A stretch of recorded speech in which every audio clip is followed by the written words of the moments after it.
मेरे चैनल पर अगर आप नए हो तो इसे प्लीज़ सब्सक्राइब करिए और लाइक करिए। Thank you. शीला के शक की अब कोई सीमा नहीं रही थी। वह बस इसी सोच में पूरी रात निकाल देती थी कि आखिर उसके पति में ऐसी क्या कमी है जिसकी वजह से आज तक उसने मुझे छुआ तक नहीं। शीला अपने पति के पास जाने की कोशिश करती, लेकिन वह कोई ना कोई बहाना बनाकर उससे दूर हो जाता। शीला का शक अब यकीन में बदलने लगा था कि कहीं उसका पति किन्नर तो नहीं, क्योंकि ऐसा कोई पुरुष नहीं होता जो शादी के बाद अपनी पत्नी से दूरी बनाकर रखे। दरअसल शीला और नरेश की शादी को 6 महीने हो चुके थे। नरेश एक अच्छी जॉब करता है और शीला भी अध्यापिका के पद पर कार्यरत थी। शीला के ससुराल में उसके सास, ससुर, जेठ, जेठानी और एक जेठ का बेटा था। ससुराल अच्छा मिलने पर शीला बहुत खुश थी। नरेश भी शीला का खूब ख्याल रखता, उसे घुमाने ले जाता, सिनेमा घर लेकर जाता, जो भी चीज़ शीला को चाहिए होती वह उसे लाकर देता। लेकिन शीला को सिर्फ एक ही बात खाए जा रही थी कि दिन में इतना प्यार करने वाला पति रात को उसकी तरफ देखता तक नहीं। शीला ने बहुत कोशिश की नरेश से बात करने की, लेकिन नरेश हर बार उसकी बात को टाल देता था। शीला नरेश के लिए सजना संवरना पसंद करती थी ताकि वह नरेश को अपनी तरफ आकर्षित कर सके, लेकिन नरेश पर इस चीज़ का जरा भी असर नहीं पड़ता। कभी कभी शीला को भी गुस्सा आ जाता, जिसकी वजह से उन दोनों के बीच झगड़ा हो जाता था। आज घर में खुशी का माहौल था। सब लोग खुशी से फूले नहीं समा रहे थे, क्योंकि शीला की जेठानी दूसरी बार मां बनने वाली थी।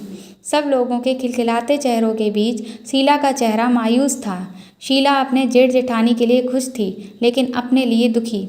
शीला के दिमाग में एक ही बात दौड़ रही थी कि वो भी कभी मां बनेगी क्या। शादी की पहली रात से लेकर आज तक नरेश ने शीला को हाथ तक नहीं लगाया था।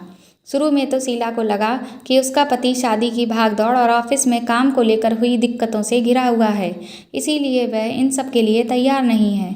लेकिन बात तब बढ़ी जब शादी हुए 1 महीना हो चुका था। शीला अपनी ये परेशानी आखिर किसे बताए। उसके मन में अब तरह तरह के शक पैदा होने लगे। अब तो वह ये सब सोचने को मजबूर हो गई कि कहीं नरेश किन्नर तो नहीं है। कभी सोचती कि कहीं कोई दूसरी लड़की के साथ चक्कर तो नहीं है। खैर, शीला ने कुछ दिन अपने मायके जाने का विचार किया। वहाँ शीला की भाभी शीला से कहती कि अब आपको भी एक बच्चा कर लेना चाहिए, लेकिन शीला झूठी मुस्कुराहट के साथ बात को टाल देती। कुछ दिन बाद शीला अपनी माँ के साथ कुछ सामान लाने बाजार गई, तभी उसका सामना रवि नाम के लड़के से हो जाता है, जो कॉलेज टाइम में शीला को पसंद किया करता था। रोज़ शीला को तंग करना, ज़बरदस्ती हाँ करवाने के लिए, लेकिन शीला सिर्फ अपनी पढ़ाई पर ध्यान देती। कई बार रवि ने शीला की शादी में भी रुकावट डालने की कोशिश की, लेकिन उसकी दाल नहीं गली। आज फिर रवि शीला को तंग करने की कोशिश करने लगा, उसे गंदी नज़र से देखने लगा। शीला वहाँ से घर आ गई और थोड़े दिन बाद अपने ससुराल चली आई। अब शीला ने ठान लिया था कि वह पता लगाकर रहेगी कि नरेश की उससे दूरी बनाकर रखने की आखिर वजह क्या है। वह नरेश पर नज़र रखने लगी। चोरी छुपके उसके मोबाइल को भी चेक किया, लेकिन उसे कुछ नहीं मिला। जब एक दिन नरेश ना आ रहा था तो उसके मोबाइल पर एक कॉल आता है। शीला जब उठाती है तो उसके बोलने से पहले ही सामने से आवाज़ आती है कि आज नुक्कड़ वाली चाय की शॉप के पास मिलना, और हाँ, शीला को इस बात का ज़रा भी पता नहीं लगना चाहिए कि तुम मुझसे मिलते हो। शीला कुछ बोलती उससे पहले ही कॉल कट गया। शीला को बहुत अजीब लगा कि ऐसा कौन हो सकता है जो मुझे बिना बताए नरेश को मिलने बुला रहा है।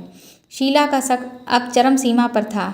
जैसे ही नरेश ऑफिस के लिए निकलने लगता है, उसके पास फिर वही कॉल आता है, जो हड़बड़ाहट में उठाता है कि कहीं शीला देख ना ले, और घबराहट में बात करते हुए निकल जाता है। जैसे ही 2 बजने वाले थे, शीला नुक्कड़ वाली चाय की शॉप के आसपास छुप गई। कुछ देर बाद जब उसने नरेश को उस फोन कॉल वाले आदमी के पास देखा तो उसके पैरों तले से ज़मीन खिसक गई। उसने जैसे तैसे खुद को संभाला और पुलिस को फ़ोन कर दिया। शीला को अब पूरी कहानी समझ आने लगी थी।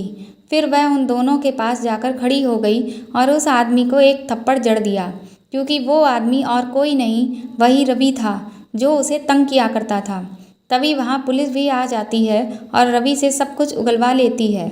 रवि रोते हुए कहता है कि जब मैं शीला की शादी रुकवा नहीं पाया तो मैंने एक प्लान बनाया। मैंने शादी होने के दूसरे दिन नरेश को ऑफिस जाते समय पकड़ लिया और खूब धमकाया कि उसने अगर शीला को छूने की कोशिश की तो मैं शीला को जान से मार दूंगा। मैंने सोचा कि जब नरेश शीला को वो खुशी ही नहीं देगा जिसकी वो हकदार है, तो शीला तंग आकर नरेश को तलाक दे देगी और मैं शीला से शादी कर लूँगा। अब शीला की आंखों में आंसू थे कि उसने ज़रूर अच्छे कर्म किए होंगे, तभी उसे इतना प्यार करने वाला पति मिला जो मेरी जान पर कोई आँच ना आए, इसलिए अपनी सारी खुशियों को कुर्बान कर दिया। आज रवि जेल में अपने किए की सज़ा काट रहा है और शीला और नरेश अपने वैवाहिक जीवन को खुशी से बिता रहे हैं। दोस्तों, पति और पत्नी के रिश्ते काफ़ी नाजुक होते हैं और अपने अंदर की चाहे जैसी भी बातें हों उन्हें आपस में शेयर ज़रूर करना चाहिए। अगर आपके आपसी संबंध अच्छे होंगे तो उसका कोई भी बाहर वाला फ़ायदा नहीं उठा सकेगा। आपको ये कहानी कैसी लगी कमेंट बॉक्स में कमेंट करके ज़रूर बताइएगा और चैनल पर नए हैं तो सब्सक्राइब करिए और लाइक करिए।